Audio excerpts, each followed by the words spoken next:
ದೇಹದ ಒಳಗಿನ ಸಮಸ್ಯೆಗಳಿಗಿಂತ ದೇಹದ ಮೇಲಿನ ಅಂದರೆ ಚರ್ಮದ ಮೇಲೆ ಆಗುವಂತಹ ಸಮಸ್ಯೆ ಆಗಿರ್ಬೋದು, ಕಿರಿಕಿರಿ ಆಗಿರ್ಬೋದು, ಅದಕ್ಕೆ ನಾವು ಜಾಸ್ತಿ ತಲೆ ಕೆಡಿಸ್ಕೋತೀವಿ. ಯಾಕಂದರೆ ಈ ಸಮಸ್ಯೆಗಳೇ ನಮಗೆ ಸಾಕಷ್ಟು ಮುಜುಗರವನ್ನು ಉಂಟು ಮಾಡುತ್ತೆ.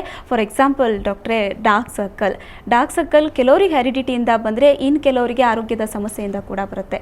ಡಾರ್ಕ್ ಸರ್ಕಲ್ಗೆ ಯಾವ ರೀತಿಯಾದಂತಹ ಪರಿಹಾರಗಳಿದೆ? ಡಾರ್ಕ್ ಸರ್ಕಲ್ಸ್ ಈಗ ತುಂಬ ಕಾಮನ್, ಅದು ಕಣ್ಣು ಸುತ್ತ ಕಪ್ಪಾಗೋದು ತುಂಬ ಕಾಮನ್ನು. ಯಾಕೆಂದರೆ ಲೈಫ್ ಸ್ಟೈಲ್ ಚೇಂಜ್ ಆಗ್ತಾ ಇದೆ, ಸ್ಟ್ರೆಸ್ ಜಾಸ್ತಿ ಆಗ್ತಾ ಇದೆ. ಎಸ್ಪೆಷಲಿ ಈ ಕಂಪ್ಯೂಟರ್ ಇಂಜಿನಿಯರ್ಸ್ ಅವರೆಲ್ಲ ತುಂಬ ಕಂಪ್ಯೂಟರ್ ಮುಂದೆನೇ ಕೂತಿರ್ತಾರೆ. ಸೊ ತುಂಬ ಸ್ಟ್ರೈನ್ ಆಗುತ್ತೆ ಕಣ್ಣಿಗೆ. ಮತ್ತು BPOs ಅವರು ಏನಂದರೆ ಅವರು ಬೆಳಗ್ಗೆ ಹೊತ್ತು ಮಲಗ್ತಾರೆ, ರಾತ್ರಿ ಹೊತ್ತು ಕೆಲಸ, ಅವ್ರ ಫುಲ್ ಬಯೋಲಾಜಿಕಲ್ ಕ್ಲಾಕೇ ಉಲ್ಟಾ ಆಗಿಬಿಟ್ಟಿರುತ್ತೆ. ಸೊ ಅವ್ರಿಗೆಲ್ಲ ಈ ಕಣ್ಣಿನ ಸುತ್ತ ಕಪ್ಪು ತುಂಬ ಕಾಮನ್ ಸಮಸ್ಯೆಗಳು. ಇದು ನಾರ್ಮಲ್ ಪರ್ಸನ್ಸ್ಗಾದರೆ ಕೆಲವು ಟೈಮಲ್ಲಿ ಅದು ನಮಗೆ ಕನ್ನಡಿ ಆಗುತ್ತೆ. ಒಳಗಿರೋ ತೊಂದರೆಗೆ ಅದು it will be a mirror for us. ಏನು ಅಂದರೆ ಫಾರ್ ಎಕ್ಸಾಂಪಲ್ ಅನಿಮಿಯಾ ಮತ್ತು ಈ ಥೈರಾಯ್ಡ್ ಪ್ರಾಬ್ಲಮ್ಮು, ಈ ಥರ ಕೆಲವು ಸಿಸ್ಟಮಿಕ್ ಪ್ರಾಬ್ಲಮ್ಸ್ ಇದ್ರೂ ಆ ಕಣ್ಣಿನ ಸುತ್ತ ಕಪ್ಪು ಬರೋ ಸಾಧ್ಯತೆಗಳಿರುತ್ತೆ. ನೀವು ಹೇಳ್ದಂಗೆ ಹೆರಿಡಿಟ್ರಿ ಈಸ್ ಒಂದು ಕಾರಣ ಆಗಿರುತ್ತೆ, ಆಯಿತಾ. ಸೊ ಮತ್ತು ಈ ತುಂಬ ಸ್ಟ್ರೆಸ್, ಈಗ ಕೆಲವು ಅಂದರೆ ಒಂದು ಸ್ವಲ್ಪ ದಿನ ಕಾಯಿಲೆ ಬಿದ್ದು ಆ ಥರ ಎಲ್ಲ ಅಡ್ಮಿಟ್ ಅಂಥವ್ರು ಮೆಡಿಸಿನ್ ಕಂಟಿನ್ಯೂ ಮಾಡ್ತಾ ಹೋದ್ರೂ ಡಾರ್ಕ್ ಸರ್ಕಲ್ ಬರುತ್ತೆ ಅಂತಾರೆ. ಇದು ವೀಕ್ನೆಸ್ ಇಂದ, basically all those nutritional problems, weakness ಆ ಥರದಿಂದ ಆಗೋ ಸಾಧ್ಯತೆಗಳಿರುತ್ತೆ. ಮತ್ತು ಕೆಲವ್ರಿಗೆ ಈ ತುಂಬ ಡಯಟ್ ಮಾಡೋ ಅಭ್ಯಾಸ ಇರುತ್ತೆ ನೋಡಿ, ಅವ್ರಿಗೂ ಬಿಕಾಸ್ ಸರಿಯಾಗಿ ನ್ಯೂಟ್ರಿಷನ್ಸ್ ಇರಲ್ಲ, ಅವ್ರಿಗೂ ಈ ಥರ ಕಣ್ಣಿನ ಸುತ್ತ ಕಪ್ಪು ಬರೋ ಸಾಧ್ಯತೆಗಳು ಹೆಚ್ಚಿರುತ್ತೆ. ಓಕೆ, ಇದು ಪರ್ಮನೆಂಟ್ ಟ್ರೀಟ್ಮೆಂಟ್ ಏನಾದರೂ ಇದೆಯಾ? ಯಾಕಂದರೆ ಒಂದು ಸಲ ಡಾರ್ಕ್ ಸರ್ಕಲ್ ಬಂತು ಅಂದರೆ ಅದು ಹೋಗೋದೇ ಇಲ್ಲ, ಹಾಗೆ ಉಳ್ಕೊಬಿಡುತ್ತೆ ಅಂತ ತುಂಬ ಜನ ಟೆನ್ಷನ್ ಮಾಡ್ಕೊಬಿಡ್ತಾರೆ. ಇದಕ್ಕೆ ಪರ್ಮನೆಂಟ್ ಟ್ರೀಟ್ಮೆಂಟ್ ಇದೆಯಾ ಡಾರ್ಕ್ ಸರ್ಕಲ್ ಹೋಗೋಕ್ಕೆ? ಪರ್ಮನೆಂಟ್ ಟ್ರೀಟ್ಮೆಂಟ್ ಖಂಡಿತ ಇಲ್ಲ. ಯಾಕಂದರೆ ಸ್ಟ್ರೆಸ್ ಇಸ್ ನಿಮ್ಮ ಜೊತೆಯಲ್ಲೇ ಇರುತ್ತೆ ಯಾವಾಗಲೂ, ಆಯಿತಾ. ನೀವು ಇರೋವರೆಗೂ, ಬದುಕಿರೋವರೆಗೂ ಸ್ಟ್ರೆಸ್ ಇರುತ್ತೆ. ಸೊ ಪರ್ಮನೆಂಟ್ ಟ್ರೀಟ್ಮೆಂಟ್ ಅನ್ನೋದಿಲ್ಲ. But yes, you can maintain ಕೆಲವು ಕ್ರೀಮ್ಸ್ಗಳಿಂದ ಜಾಸ್ತಿ ಆಗದೆ ಇರೋ ಥರ ಇನ್ನು ಜಾಸ್ತಿ ಆಗದೆ ಇದ್ದಂಗೂ ನೋಡ್ಕೋಬಹುದು. ಇರೋದು ಅಂದರೆ ಪುನಃ ಈಗ ಟ್ರೀಟ್ಮೆಂಟ್ ತಗೊಂಡು, ಈಗ ಕೆಲವು ಜ್ವರ ಬಂತು, ಟ್ರೀಟ್ಮೆಂಟ್ ತಗೊಂಡು ಹುಷಾರಾಯ್ತು, ಆ ಥರ ಅಲ್ಲ ಇದು. ಇಟ್ಸ್ ಕಾನ್ಸ್ಟೆಂಟ್ ಆಗಿ ಟ್ರೀಟ್ಮೆಂಟ್ ತಗೋಬೇಕಾಗ್ತಾ ಇರುತ್ತೆ, ಅಂದರೆ ಅಪ್ಲಿಕೇಶನ್ ಬೇಸಿಕಲಿ. ಆ್ಯಂಡ್ ಅದು ಏನು ಒಳಗಡೆ ಏನು ಪ್ರಾಬ್ಲಮ್ ಇದೆ ಅದು ನೋಡಬೇಕಾಗುತ್ತೆ. ಲೈಕ್ ಅನಿಮಿಯಾ ಎಲ್ಲ ಇದ್ದರೆ then accordingly we have to give them iron tablets ಆ ಥರ ಎಲ್ಲ ಕೊಟ್ಟು, ಜೊತೆಗೆ ಕೆಲವು ಕ್ರೀಮ್ಸ್ಗಳಿದೆ, ಡೆಫಿನೆಟ್ಲಿ ಕ್ರೀಮ್ಸ್ಗಳು ಬಂದಿದೆ ಈಗ ಅಂಡರ್ ಐ ಡಾರ್ಕ್ನೆಸ್ಗೆಲ್ಲ. ಸೊ ಅದನ್ನೆಲ್ಲ ಯೂಸ್ ಮಾಡ್ಕೊಂಡು ಹೋದರೆ ಮೇಂಟೈನ್ ಮಾಡ್ಬೋದು. ಅಂದರೆ ಕಪ್ಪು ಜಾಸ್ತಿ ಆಗದೆ ಇದ್ದಂಗೆ, ಸ್ಟ್ರೈನ್ ಕಮ್ಮಿ ಕಾಣಿಸೋಂಗೆ ಬೇಸಿಕ್ಲಿ. ಒಟ್ಟಾರೆ ಚರ್ಮದ ಸಮಸ್ಯೆಗಳಿಗೆ ಅಂದರೆ ನಾವು ಅದಕ್ಕೆ ತಕ್ಕನಾಗಿ ಮೇಂಟೈನ್ ಮಾಡ್ಕೊಂಡು ಹೋದ್ರೆ ಸಮಸ್ಯೆಗಳಿಂದ ದೂರ ಇರ್ಬೋದು ಅಂತ.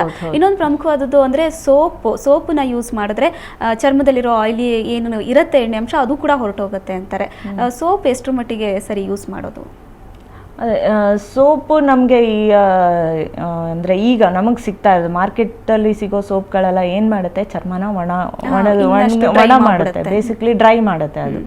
ಸೊ ಏನಂದರೆ ಯಾವತ್ತು ಒಳ್ಳೆಯದು ಅಂದರೆ ನ್ಯೂಟ್ರಲ್ ಸೋಪ್ಸ್ ಯೂಸ್ ಮಾಡೋದು. ನ್ಯೂಟ್ರಲ್ ಸೋಪ್ಸ್ ಅಂದರೆ ಅದು ಒಳ್ಳೇದಿರುತ್ತೆ.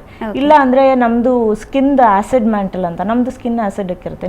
ಆಲ್ಕಲೈನ್ ಸೋಪ್ ಯೂಸ್ ಮಾಡಿದ್ರೆ ಏನಾಗುತ್ತೆ, ಅದು ಡ್ರೈ ಆಗಿ ಡ್ಯಾಮೇಜ್ ಆಗುತ್ತೆ. ಡ್ಯಾಮೇಜ್ ಆದರೆ ಅಲರ್ಜೀಸ್ ಜಾಸ್ತಿ ಆಗುತ್ತೆ, ಇನ್ಫೆಕ್ಷನ್ಸ್ ಜಾಸ್ತಿ ಆಗುತ್ತೆ, ಮತ್ತು ಬೇರೆ ಬೇರೆ ತೊಂದರೆಗಳು ಜಾಸ್ತಿ ಆಗೋ ಸಾಧ್ಯತೆಗಳಿರುತ್ತೆ.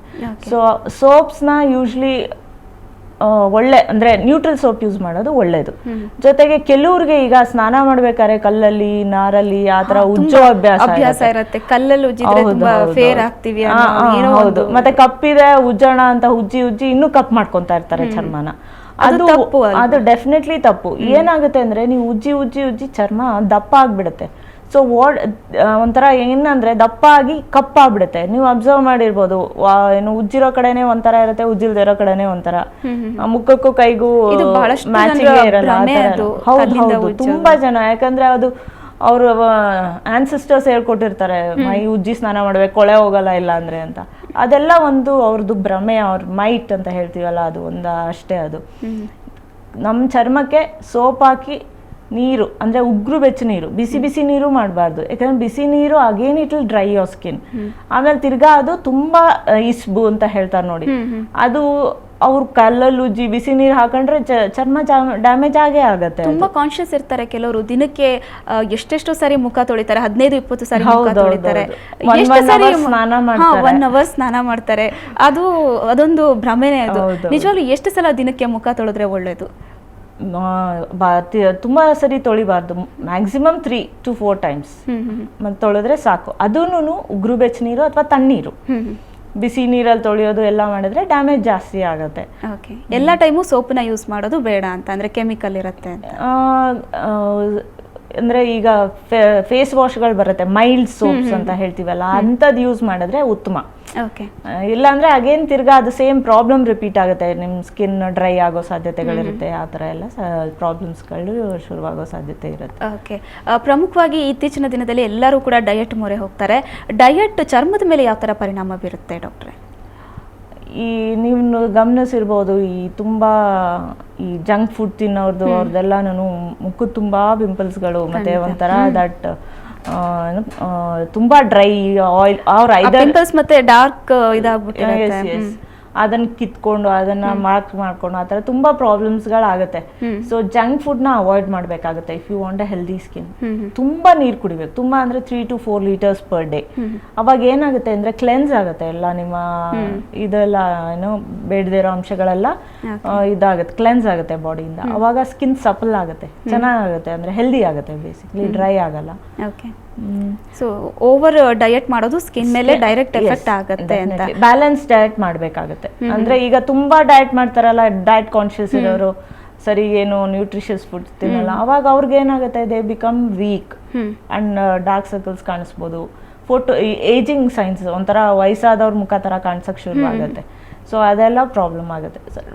ಬ್ಯಾಲೆನ್ಸ್ ಡಯಟ್ ಮಾಡಿದ್ರೆ ಒಳ್ಳೇದು ಎಲ್ಲರೂ. ಚರ್ಮನ ಗಮನದಲ್ಲಿಟ್ಕೊಂಡು ಯಾವ ಥರ ಡಯಟ್ ಮಾಡಿದ್ರೆ ಒಳ್ಳೇದು, ಮತ್ತು ಚರ್ಮದ ಸಂರಕ್ಷಣೆಗೆ ಯಾವ ಥರ ಫುಡ್ಡನ್ನು ನಾವು ಪ್ರತಿನಿತ್ಯ ಸೇವಿಸಬೇಕಾಗತ್ತೆ? ಫ್ರೂಟ್ಸ್ ಚೆನ್ನಾಗಿ ತಿನ್ಬೇಕಾಗತ್ತೆ, ಫ್ರೂಟ್ಸು ಮತ್ತು ನೀರು ಚೆನ್ನಾಗಿ ಕುಡಿಬೇಕಾಗತ್ತೆ, ಗ್ರೀನ್ ವೆಜಿಟೇಬಲ್ಸ್ ಆ್ಯಂಡ್ ಅಫ್ಕೋರ್ಸ್ ಈ ನಾನ್ ವೆಜ್ ತಿನ್ನೋರಿಗೆ ಫಿಶ್ ಆಯಿಲ್, ಫಿಶ್ ಇರುತ್ತಲ್ಲ ಅದ್ರಲ್ಲಿ ಒಮೆಗಾ ಫ್ಯಾಟಿ ಆಸಿಡ್ಸ್ ಅಂತ ಹೇಳ್ತಾರೆ. ಫಿಶ್ ತಿಂದ್ರೆ ಸ್ಕಿನ್ ತುಂಬಾ ಒಳ್ಳೆಯದು ಅಂತ. ಡೆಫಿನೆಟ್ಲಿ ಮಂಗಳೂರು ಕಡೆಯವರೆಲ್ಲ ನೀವು ಗಮನಿಸಿರ್ಬೇಕು, ತುಂಬಾ they will have a beautiful skin. I mean it's hereditary, but this will again add on to it. ಈ ಒಮೆಗಾ ಫ್ಯಾಟಿ ಆಸಿಡ್ಸ್ ಎಲ್ಲ ತುಂಬಾ ಒಳ್ಳೆಯದು ಸ್ಕಿನ್ಗೆ.